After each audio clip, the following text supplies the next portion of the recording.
Good afternoon, ladies and gentlemen. Today we are here with Dr. Reva Gudi, a conservative candidate for Feltham and Heston. Uh, we in UK and in particularly Feltham, we need a change. In UK, of course, we need a conservative government to bring out best thing for British people.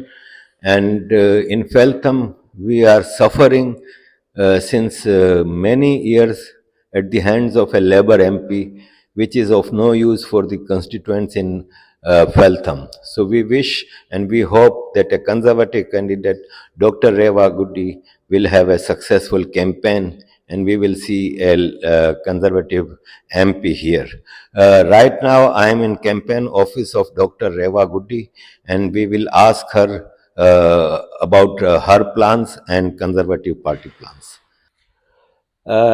Dr. Goody, first of all, thank you very much for giving us time. I know you are very busy in your campaign. My best wishes as a conservative member for your success. First of all, I would like our viewers to know about you. Yes. Who is Dr. Goody and what Dr. Goody brought to the politics and to the elections politics? Thank you, Arif. Well, firstly, thank you for having a chat with me today. It's an absolute pleasure to meet you as well. So, who is Dr. Goody? So, Dr. Goody, I suppose I'm a mother of two. That's how we women usually start. I live in Hillingdon with my in-laws and my children and my husband, and I'm a GP in Hayes. I've essentially been a GP in Hayes, which is not far from Feltham and Heston. I've been there for about 25 years, serving the community. So that's essentially who I am. But I've also done various other things as well. As you know, I've worked in the NHS as a leader. I'm a school governor, charity trustee. And why am I in politics? You see, general practice is all about serving the community. It's all about public service, which is what I've always done. And I used to work as a commissioner in Hillingdon. That's basically sort of essentially buying health services for the local population. That's when I worked with local government, the local council, and I learned a little bit about how government works, local government works, and that's what also got me really interested. And ultimately, the way I see it, Arif, is that politics is an extension of public service. It is about serving the people and serving communities. So, in fact, for me, it was the most natural thing to do going forwards. So that's the first thing. I think, secondly, Feltham and Heston, which I've now known for the last 5 or 6 months, is a fantastic constituency with great people. And actually, it's very similar to Hayes, which is where I work. And I have partly grown up in Pune, India. So I suppose, given that it's such a diverse place with so many different people from all sorts of backgrounds, cultures, it's a sort of environment that's very familiar to me. As a GP, given my own lived experiences, I do understand, when people talk about their daily lives, their hopes, their fears, their dreams, what are the challenges? What is it that they face on a day-to-day basis? I understand that. And I listen to them. And I think it's really important that we take all of this to Westminster. Because one of the things is that, one of the things I hear on the doorstep is, do you politicians really know what it's like on the ground for us? And my answer to them is, I do, because I do listen to you. So that's the second thing. And that's why Feltham Heston I feel as though it's the right place for me to be. I think, thirdly, my professional experience. So, given the fact that I've worked in the NHS, and as we know, the NHS is one of the biggest, things for this general election. I've worked in it as a GP, but also I use NHS services, right? So I know what it's like for patients. I've also worked in leadership positions. I've worked on the trust of a large community mental health board. So all of these various experiences and my expertise I can bring to improve local healthcare, because this for me is about how can I improve the local healthcare in Feltham and Heston. I've also worked at West Middlesex Hospital as a junior doctor. And I think I would really like to work with GP services and hospital providers, community, to improve things that people want to see changes in. That's the other thing. I think working as school governor, education is obviously important. and I can bring all of that to local Feltham and Heston, my expertise, what I see as a governor, what are the challenges, what are the opportunities. I think all of that is something that we need to sort of bring, and I think that's where I come in. So it is about social care. Again, social care is a big thing for us in going forwards. I look after a nursing home in Hayes, so again, it's my expertise that I bring, and it's about improving things locally for people of Feltham and Heston. And I think finally, and I think this is important, but I also see, the more I look around me, Arif, I see that Feltham and Heston has been served overall for about over 30 years now by a Labour administration. And the current Labour MP has been for around 13 years. In fact, they've had a Labour MP since the mid-90s. And sadly, I just feel as though Feltham Heston has been left behind. So if we were to compare it to surrounding constituencies, as we moved eastwards, I think there is definitely, it has been let down. There's no other way to put it. And for me, the role of an MP is to actually, ask those questions. So, for example, challenge the local council, ask the difficult questions. Why not Feltham and Heston? Why, for example, do we have, one of the things is, why do we have the least community civic assets in Feltham and Heston as compared to surrounding areas? So any successful organisation needs effective challenge. You need effective opposition, and that's why I think working with the Labour Council, me as a Conservative MP, I bring that challenge into the system. I think we need to make sure that people's voices are being heard, and this is what I'm getting on the doorstep from people. We sort of raise questions, we write to councillors, we write to our MP, but sadly we don't hear much back. And I think that's one of the biggest things that I would want to do, is make sure that people's voices are being heard. As you said, Feltham is a wonderful constituency. I was living in Romford, East London, for about 8 years in the beginning when I came to UK to live in 2012. But I wanted to change my area. And after researching entire UK, London, I decided to come to Feltham. And then I moved to Feltham in 2021. And I'm here since 3 years. And as a human rights activist, when I came, first thing what I saw was MP of my area, and I saw it was a Labour MP. And since 3 years, I'm trying to contact my MP, and I did not get a reply. So I think that Feltham is neglected by our MP, and MP should be head of the family in the constituency. So now, how do you see the difference between a Conservative MP in Feltham and a Labour MP in Feltham?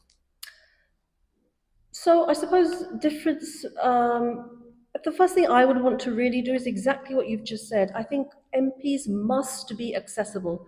They must be available to the people of Feltham and Heston. So the first thing I would want to do is establish regular surgeries within the constituencies. Because if I don't speak to the people, if I don't listen to the people, how am I going to understand what the issues are? So that's the first thing I would do as an MP. I think in terms of what I would do differently is that challenge, and that sort of, as I mentioned to you earlier, I think working with the Labour Council, I'm going to have to ask those really difficult questions. I've already started doing that, by the way. So there's been certain issues with certain communities. I've written to the Labour of the Council. One of the issues that we have is sort of inadequate youth services in Feltham and Heston. I've written to the Hounslow Herald, I've written to the councillor, and they have got back to me. So I've started asking all the questions that need to be asked, so that we can actually make those positive changes in Feltham and Heston. So in terms of when you ask about how would I be different from a Labour MP, I suppose the direct answer to that is because I'm in effect opposition, that brings about challenge. That brings about accountability. One of the things I find, and this is really important, is there is just lack of accountability, which means that people feel as though they can get away with things. And I'm saying, but hang on a second, who's asking the questions? So we've had some sort of incidents, for example, there is a by-election, as you probably know, in Hanworth Village. And again, this is what residents tell me, that there is a Labour councillor who has resigned, but this particular Labour councillor has not been seen for months. So the question to me is, as a public servant, we get paid by the taxpayer to actually offer a service, to work for our residents. Now, if you haven't been around, then what is going on and who's asking those challenging questions? Now, I've already written to the leader again. I haven't had a response yet, and I hope to very soon. But this is exactly the kind of stuff that Feltham and Heston needs. Somebody who, A, understands the issues, but B, who's prepared to challenge and not be afraid. So this is how I would work differently from the current Labour MP. Dr. Gudi, when I moved to London in 2012, when there was an Olympic going on in London, and we had such a wonderful mayor in London, Boris Johnson. And then the worst thing happened to you, London, that is, an Labour mayor came. And this year we had an election for mayor, and I was always wishing and campaigning that we get a change. And Suzanne, in my opinion, was a wonderful candidate. But well, this is democracy, and he won the election. What are the reasons? We don't know. My question is that street crimes were much better in 2012. There was no street crimes. London was a safe city when there was a conservative mayor. Now, now street crimes are in worst situation. I know that street crimes is a mayor's duty, but MP also plays a role. Feltham is comparatively much safer area, but how do you see to reduce and to make it safer for the constituents in Feltham and Heston? So no, you're absolutely right. So in fact, I was reading a report the other day which talks about how Hounslow has one of the highest. This is a report from 2016. Hounslow has one of the highest street crime rates in London, and I don't think, again, speaking to residents and speaking to particularly our high streets and shopkeepers, I don't think anything has changed. So it's interesting you answer. You know, how do we make it better? So a very simple sort of thing, which sometimes we don't even think about. So I was talking to some police officers the other day in Feltham, and I did ask them the same question. And what was interesting is one of them said to me, one of the things that happens in Feltham and Heston is because it's the most west of constituencies.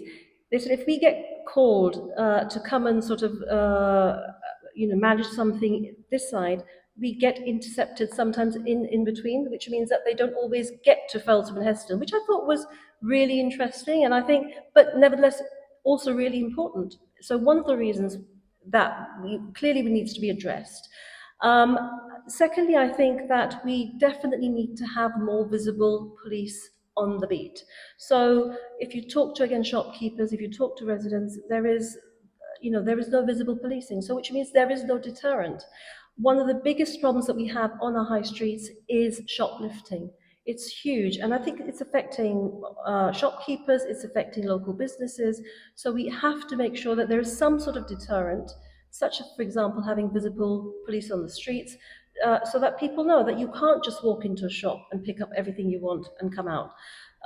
So again, sort of having programs, having more police community support officers, and of course, having the right sort of, there has to be consequences.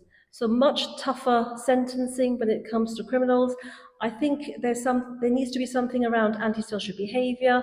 For example, the other day I was in Feltham, and you had a bunch of young people, and I said, this was something like 6:30 in the evening, and quite a few of them said, hello, and I just introduced myself, and I talked to them, and one of the things they said to me is, well, Dr. Gudi, there's not a lot to do around here. Now, we know for a fact that youth services are inadequate in Feltham and Heston. So again, let's make sure that young people are engaged in something constructive.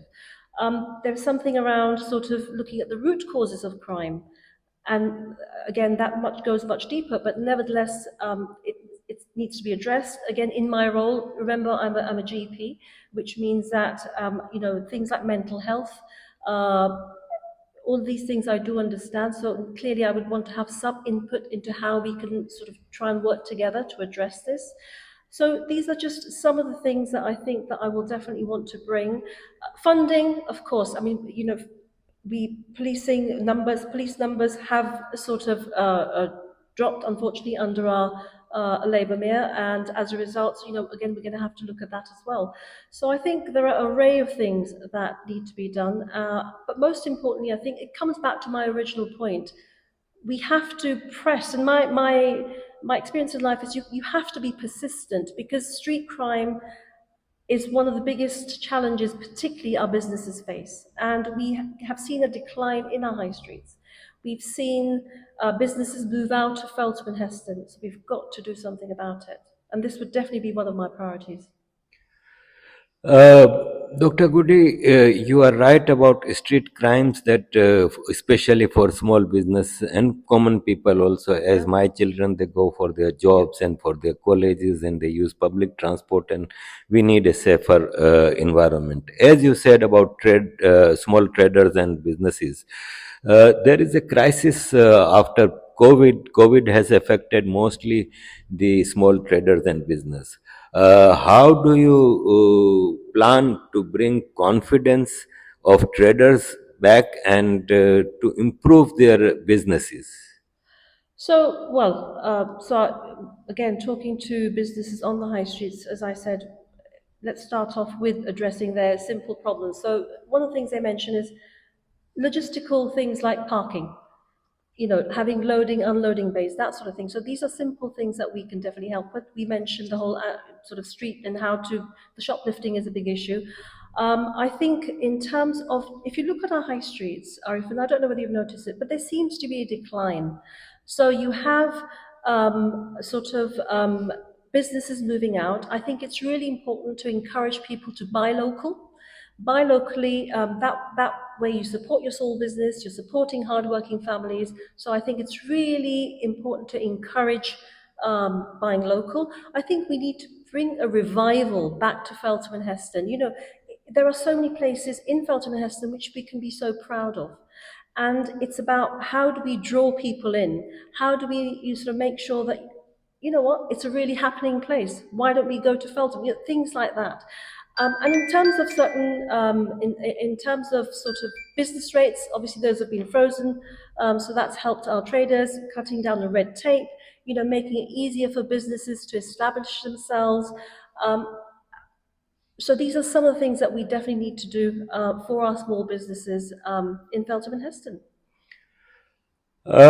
This area, Feltham and Heston, almost all the London, UK is a diverse people, and Feltham especially, we have a multicultural, multi-religious people, and to keep the religious harmony, the cultural harmony, what are your plans? So no, you're right. So one of the fantastic things about Feltham and Heston House, actually, it's a very, very diverse borough. And I heard this somewhere, and I think it's absolutely right. So diversity is our power, and unity is our strength. So I have seen some amazing work that goes on within communities. So whether that be sort of having the various religious programs, whether that's the sort of networking, supporting one another, supporting the elderly. But you're right, what we could do better is work together better, so that actually we harness that potential that we have within and amongst communities. I think in terms of directly, what would I like to do? I think it's really, remember, I treat people from all sorts of backgrounds. Everybody's the same to me. So I think I would want to bring that philosophy, that way of thinking to Feltham and Heston.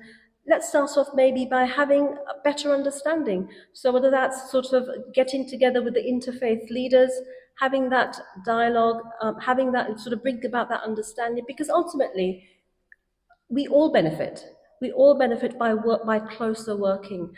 I think it's important that there is something about being fair. So it's also about making sure that every community feels valued and every community feels heard. So I think that's something that perhaps may be lacking in Feltham and Heston. And I think that's really important, certainly from my point of view, to bring about that harmony. And of course, there are various, you have the sort of anti-Semitism, you have the anti-Muslim sentiment. These are things that we definitely need to work on by having programs around understanding, and actually obviously consequences. So I think there are an array of things that we could do, but certainly from my point of view, as your elected MP, one of the first things I'd want to do is have those open dialogues and discussions amongst interfaith leaders and just improve understanding within communities and amongst communities. Dr. Gudi, education is the base of any society. In especially for the educational institutes in Feltham and Heston, do you want to bring a change, or what are your plans for the education institutes here? Yeah, so actually, there is good news in Feltham and Heston, in Hounslow in general. So my understanding is that 96% of schools are now rated good or outstanding according to Ofsted, as compared to 68% of schools which you had in 2010. So that's really good news. I'm also really proud about the fact that actually our young children, our children are now some of the best readers in the world.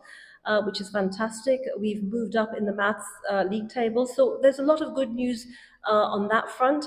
Certainly within Feltham and Heston, I think one of the things is, particularly when I speak to parents of children who have special educational needs, what they have said to me is that very often they will have to send their child out of the borough because there are not enough places for their children within Hounslow. Certainly post 16 placements. So this is where the older children, they again have to go out of the borough because within the borough you have a 5-day week of education, 3-day week of education within Hounslow. And so for a 5-day week, they have to go out of Hounslow. And the other thing, of course, I think generally we can all do better on is communication.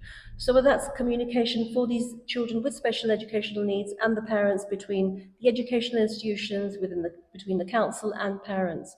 So I think, and of course, you know, my role as a school governor, I think one of the challenges that we all face, it's like any public sector, you know, funding, obviously we obviously need to take it into consideration, but actually how do we make sure that our money goes one step further? How can we just make services more efficient, and how can we utilize our money better? So I think probably what I bring to all of this is that understanding, being a school governor myself and being a mother myself. So again, this is something that I will bring to Feltham and Heston as your elected MP. Now, coming to a very huge issue, which is national also, but it affects, of course, our constituency, Feltham, and I also am suffering due to it. And you, as a doctor, you know better. NHS. NHS is in very much crisis, and we don't get appointments. When we get an appointment with our GP, he more looks at the clock than us, and only one issue at a time. So take another appointment if you have two issues. Now, a 60-year-old me, I have sometimes many issues. For example, my prostate, I'm asking for a specialist appointment since 2 years. Since 2 years, and still I have not got yet. Last week I got my tests done, and then he will give me an appointment. So, NHS, as a party and as a future MP, what changes you want to bring, because this is a very big issue for every British citizen. Yeah. No, I mean, I completely accept. I think the NHS is one of our, it's huge for all of us. I mean, we all use health services, and so, and you know, having worked in the NHS, again, like I said, I see it from all angles. And I'm sorry to hear that you've had to wait for 2 years, although if I would like to talk to you after this interview, and why you're waiting for 2 years, that even to me, that sounds very long. But anyway, that aside, I agree. So just have, you know, so funding, real terms funding has gone up since 2010. And actually, if you look at it, in sort of 1995 or just after, about 5.3% of our GDP was devoted to the NHS. Now it's over 11%. So we are, you know, giving it more money. The question is, you know, is it ever going to be enough? Now, in my view, given that demand is going up, okay, so costs of medicines, costs of technology, patient demand, that is always going to be going up. So money, it'll never be enough. So how do we manage it? So firstly, I think there are three things in my head. It's funding comes from central government. Secondly, you've then got how the NHS in itself works, okay? So I think that if you think about it, we have now 45,000 more GPs since 2010 and 70,000 more nurses since 2010. Having said that, it doesn't feel like that on the ground. It's exactly as you described. It doesn't feel like that for patients. So, and I understand that. So there are things that we can certainly do within the NHS, whether it's, so I'll give you a simple example. When I was a commissioner, I used to lead on clinical services. So we brought about a lot of change in orthopedic services in Hillingdon. And what we did was we basically took out what we call the non-essential steps of the pathway. Okay, so there are some steps where you kind of think, do we need to really spend money here? Is it going to improve patient care? And if the answer is no, you take it out. Do you see what I mean? So that in itself saves money.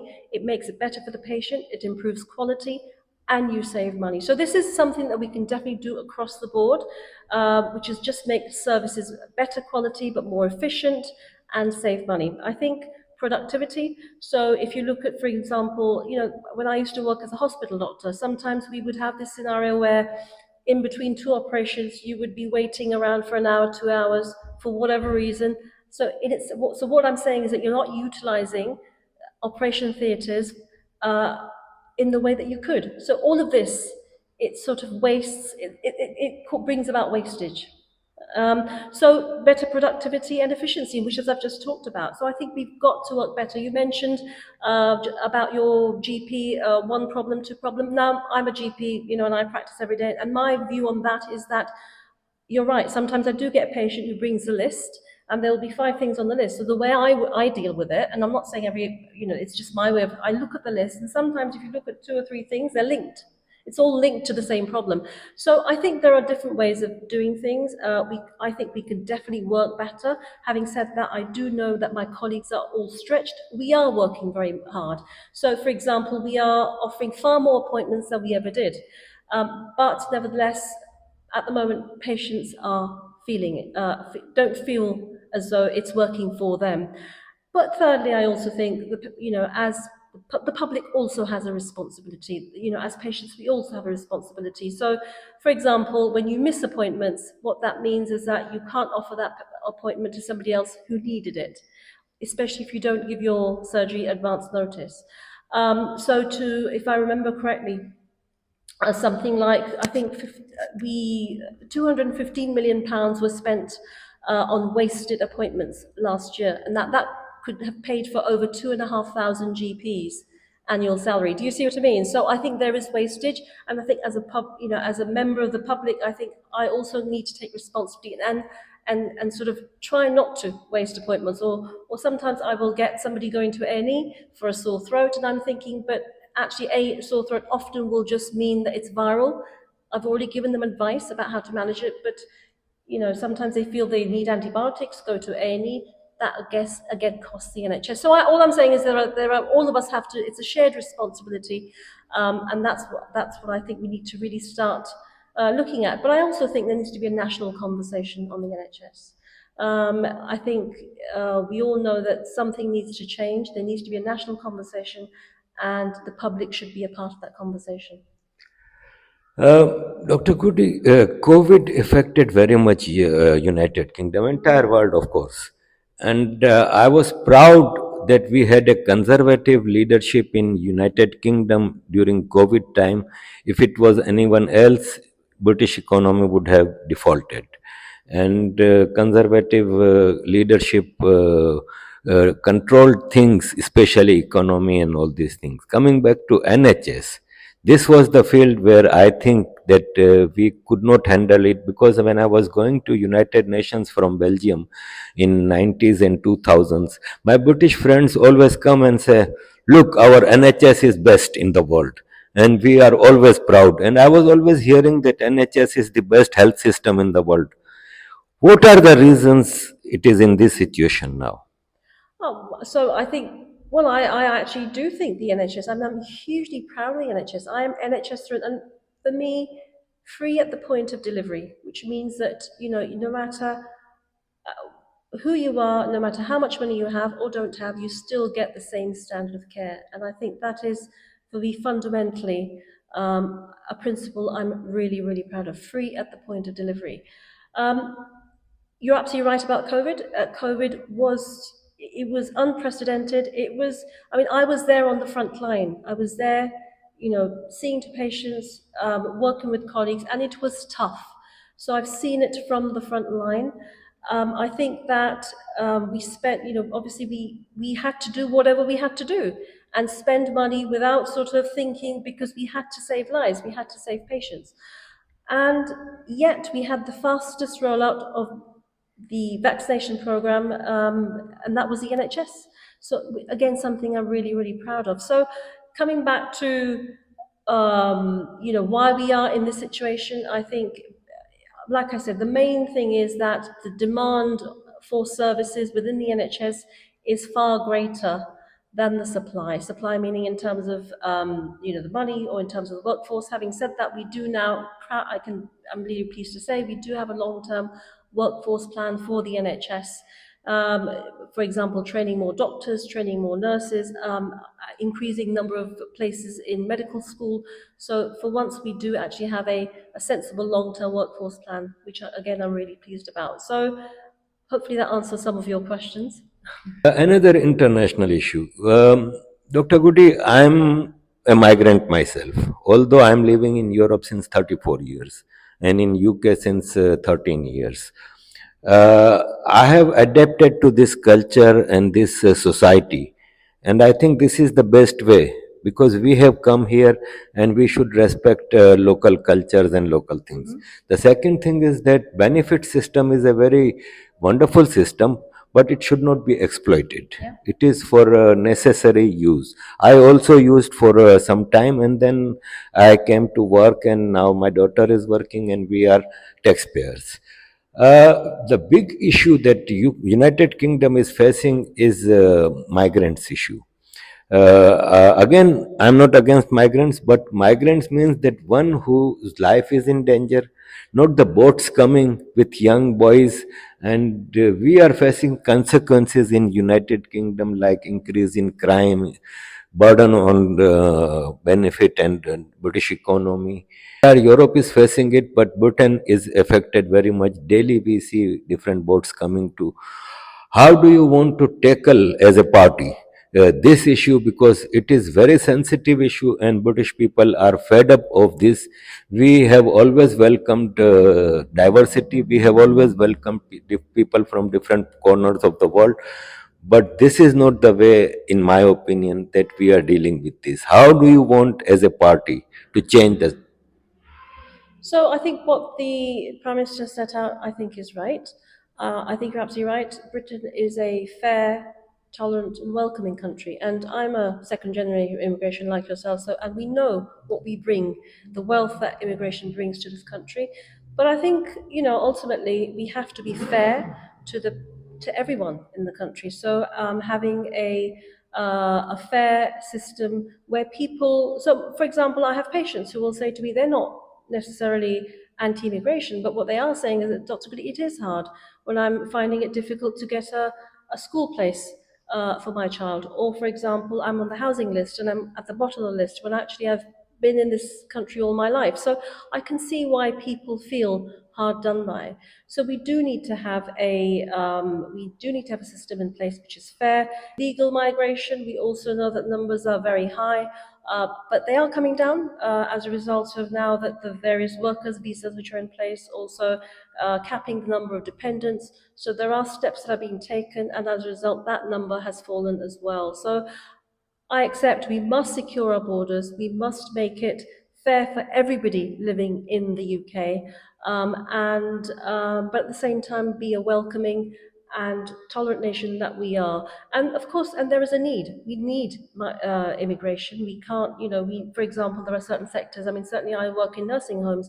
I can tell you, Arif, every carer in that nursing home is an immigrant, is from abroad. So we need certain sectors, and there is a deficiency, there is a shortage. So we've got to look at that, and where do we need people, and how can we resolve that, and where can immigration be of help, and where we give back as well. Dr. Gudi, in the end, what is your message to our constituents in Feltham and Heston? What would you like to say to them? So, firstly, Arif, thank you very much for giving me this opportunity. What I would like to say to the people of Feltham and Heston is that ultimately, and actually this is something that you have told me on the doorstep, ultimately what matters to you is what happens outside your doorstep. What are your roads like? What are your schools like? What's the health service looking like? Do you feel as though your voices are heard? And what I'm hearing is that you are wanting change. And that's what I aim to bring. Like I say, I've been a public servant throughout my life. And for me, politics and being your MP is an extension of public service. And that's what I bring. That's what I bring. I bring my experience, I bring my expertise, and I bring my just the listening. The listening, that's what I want to do. Challenge our current Labour Council, because I feel as though, again, from what you've said, it's not something that you feel is being addressed, you feel unheard, and that's what I bring after 13 years of having a Labour MP. Vote for change. And I've always said, I've always said, understand who your candidates are, see what they have to offer, and then make up your minds. And finally, the power lies with you. That's the beauty of a democracy. You will decide what future Feltham and Heston has post 4th of July. Thank you very much, Dr. Gudi. My best wishes for you, and I hope on 5 July we will have an MP from Conservative in Feltham and Heston. Thank you, Arif. Thank you very much. Thanks.